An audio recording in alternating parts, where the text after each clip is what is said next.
Zaid bin Thabit lahir di Madinah sekitar 11 tahun sebelum hijrah Nabi.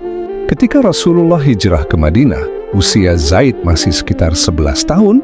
Meski masih kecil, ia sudah menunjukkan kecerdasan luar biasa dan semangat besar untuk ikut serta dalam perjuangan Islam. Pada awal kedatangannya di Madinah, Rasulullah mengetahui bahwa Zaid memiliki daya hafalan yang kuat. Beliau memintanya untuk mempelajari bahasa Yahudi, Ibrani, dan bahasa Suryani agar bisa membaca surat-surat yang dikirim kaum Yahudi atau kerajaan lain. Dalam waktu hanya 17 hari, Zaid sudah mampu menguasai bahasa Ibrani. Sejak itu, ia sering ditugaskan sebagai penerjemah Rasulullah. Selain itu, Zaid juga menjadi penulis wahyu. Setiap kali ayat Al-Quran turun, Rasulullah akan memanggil Zaid dan para penulis lainnya untuk menuliskannya.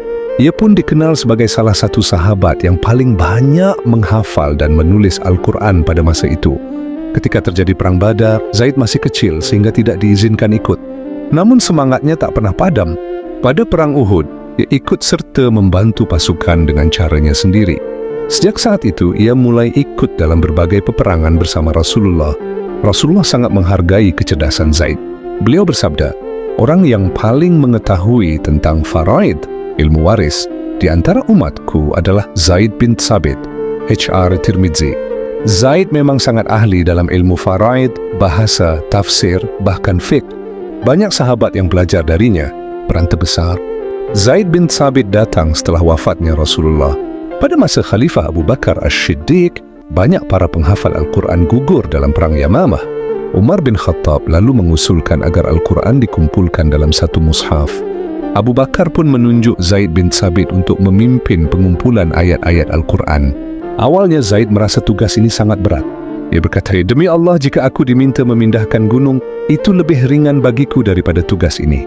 Namun akhirnya, dengan penuh amanah, ia berhasil menghimpun Al-Quran dari catatan para sahabat, hafalan, dan tulisan-tulisan yang ada. Inilah cikal bakal mushaf Abu Bakar yang kemudian menjadi dasar mushaf-mushaf berikutnya. Pada masa Khalifah Utsman bin Affan, Zaid kembali dipercaya untuk memimpin tim penyusunan mushaf standar yang kemudian dikenal dengan Mushaf Utsmani. Dari jasa inilah umat Islam hingga kini membaca Al-Quran dengan mushaf yang sama. Zaid bin Thabit wafat pada tahun 45 Hijrah di Madinah. Saat ia meninggal, Abu Hurairah radhiyallahu anhu berkata, "Orang yang paling tahu tentang Al-Quran telah wafat. Ia dikenang sebagai sahabat yang penuh kecerdasan, amanah, dan pengabdian luar biasa terhadap Al-Quran." Dari kisah Zaid